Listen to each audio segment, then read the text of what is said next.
একজন অ্যাব্রোড থেকে পড়ে আসা ছাত্রকে কেন পাপ্পু বলা হচ্ছে, আর অন্যদিকে চাওয়ালা আমাদের দেশের প্রধানমন্ত্রী যাকে পাপ্পু বলা হচ্ছে সে হলো রাহুল গান্ধী। কেন রাহুল গান্ধীর পলিটিক্স ক্যারিয়ার এত খারাপ ছিল?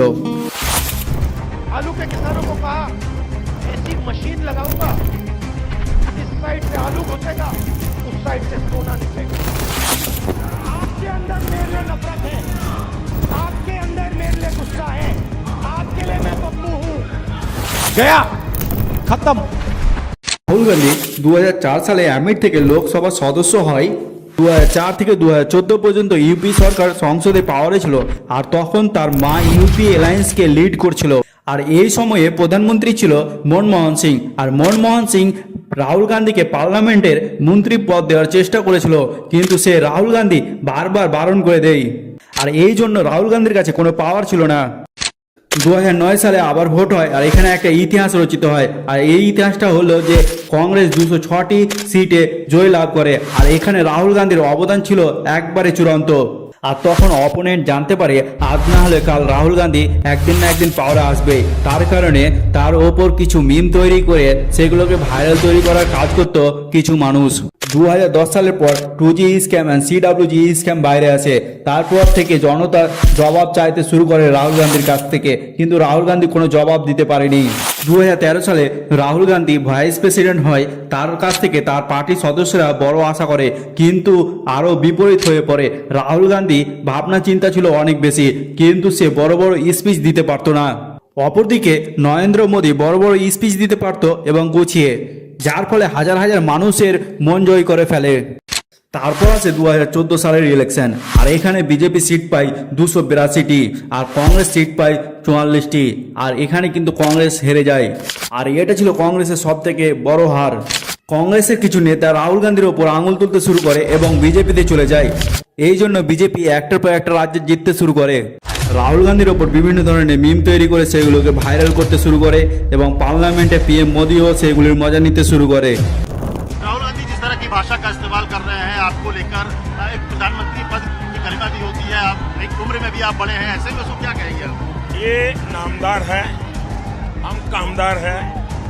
एक गरीब माँ का बच्चा जिंदगी भर गालियां सुन करके यहाँ आया है, और इसलिए मैं ऐसे लोगों के लिए एक शब्द नहीं कहूँगा। मेरी गरीबी की बात की कौन? राहुल। आलू के किसानों को कहा ऐसी मशीन लगाऊंगा, इस साइड से आलू घुसेगा, उस साइड से सोना निकलेगा। এবার আছে 2019-এর ইলেকশন, আর এখানে কিন্তু কংগ্রেস সিট পায় 52টি, আর কংগ্রেস নিজেকে কিন্তু আর অপোনেন্ট বলে দাবি করতে পারে না। আর এরপর থেকে রাহুল গান্ধীকে কেউ আর সাপোর্ট করছিল না, আর রাহুল গান্ধী কিন্তু একা হয়ে যায়। আর এই সময়ে রাহুল গান্ধীর ক্যারিয়ার প্রায় শেষ দিকে, আর বিজেপি বলে যে আমরা ভারতকে কংগ্রেস মুক্ত করব।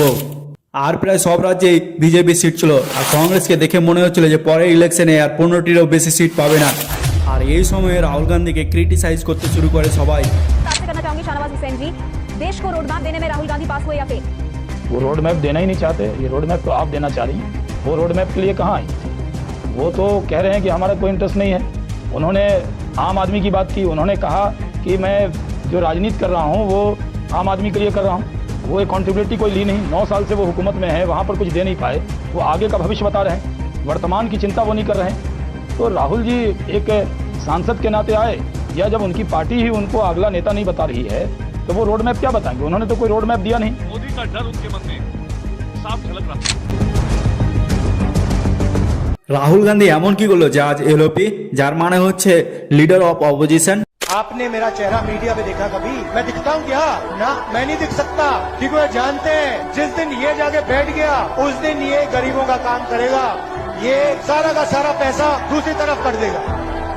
इसीलिए तो मेरे पीछे पड़े रहते हैं, इसीलिए तो हजारों करोड़ रुपए मेरी छवि खराब करने में डाले इन्होंने, क्योंकि ये जानते हैं कि ये जिस दिन आ गया इस दिन ये सारा का सारा पैसा किसानों को, मजदूरों को, बेरोजगार युवाओं को, महिलाओं को देना शुरू कर देगा। लाइए।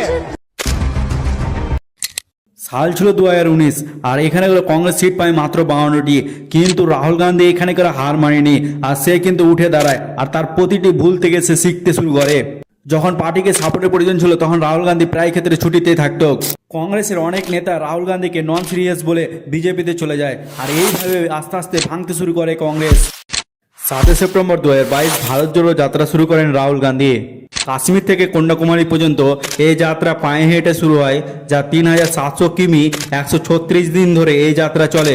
টোটাল 12টি রাজ্যে এই যাত্রা হয়। আর এই যাত্রাকালীন একটা ডায়লগ খুব ফেমাস হয়, আর সেটা হচ্ছে নফরত কি বাজার মে মোহাম্মত কা দোকান। नफरत के बाजार में मोहब्बत की दुकान खोल रहा। এই যাত্রায় রাহুল গান্ধী প্রতিটি গরিব মানুষের কাছে যায় এবং তাদের প্রবলেমগুলিকে তুলে ধরে, যার ফলে রাহুল গান্ধী সাধারণ মানুষের মন জয় করে ফেলে। যে সোশ্যাল মিডিয়ায় রাহুল গান্ধীকে ব্যঙ্গ করছিল, সেই সোশ্যাল মিডিয়ায় এই যাত্রাকে সিরিয়াস নেই। শ্রীনগর সভায় প্রচুর তুষারপাত হওয়ার কালীন একই রকম ভাষণ দিয়ে যাচ্ছিলেন রাহুল গান্ধী।